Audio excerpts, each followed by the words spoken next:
À l'occasion du vernissage du 8e concours de la preuve par l'image de l'ACFAS, 8 des 20 finalistes nous ont parlé des images qui illustrent leurs recherches. Nelly Maneglia, de l'Université Laval, nous décrit ses recherches qui illustrent son image « Migration des minéraux » qui pourrait aussi s'appeler « Papillon de pierre ». Est-ce un papillon? C'est en effet un papillon, mais un papillon de pierre. Ah. Donc c'est une image composite qui a été faite à partir d'une photo d'un minéral. Elle représente les deux faces de ce minéral qui serait de l'épidote. Donc c'est un minéral que j'ai trouvé après avoir passé ma journée à chercher des minéraux spécifiques dans une fraction de minéraux très ternes, tous marrons, noirs, verts. Et puis, ce minéral, d'un coup, est venu dans mon champ de vision et j'ai vu une aile de papillon, donc je l'ai reconstitué. Mais je crois comprendre qu'un minéral comme celui-là peut avoir une utilité assez extraordinaire. Pourquoi les cherche-t-on, ces minéraux-là? Alors, en effet, ces minéraux, on les appelle des minéraux indicateurs.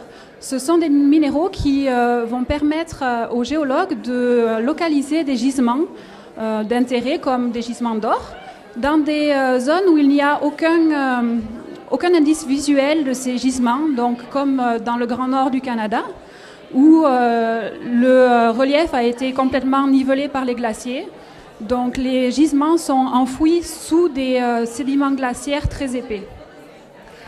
Et donc, si je comprends bien, si on trouve ce minéral-là en aval de la course, si je puis dire, d'un glacier, et qu'on suit les traces en remontant par où le glacier est passé, on peut trouver quelque chose de vraiment très précieux qui serait associé à la présence de ce minéral-là? Exactement. Donc, mon sujet d'étude, en fait, concerne les gisements d'or. Donc, grâce à certains minéraux, entre autres la tourmaline et la schillite, nous sommes capables de remonter, donc de s'étraîner jusqu'à leur source actuelle et de trouver donc des gisements d'or. Des gisements d'or. Oui. Oh, ça tombe pas dans l'oreille d'un sourd au Québec, ça, et au Canada. Au Nunavut, oui, il y en a. Nous avons eu beaucoup de glaciers et nous avons de l'or. C'est exactement pour ça que nous faisons cette étude. Le territoire canadien est vraiment un très bon lieu pour ce genre de gisement, donc très fort potentiel.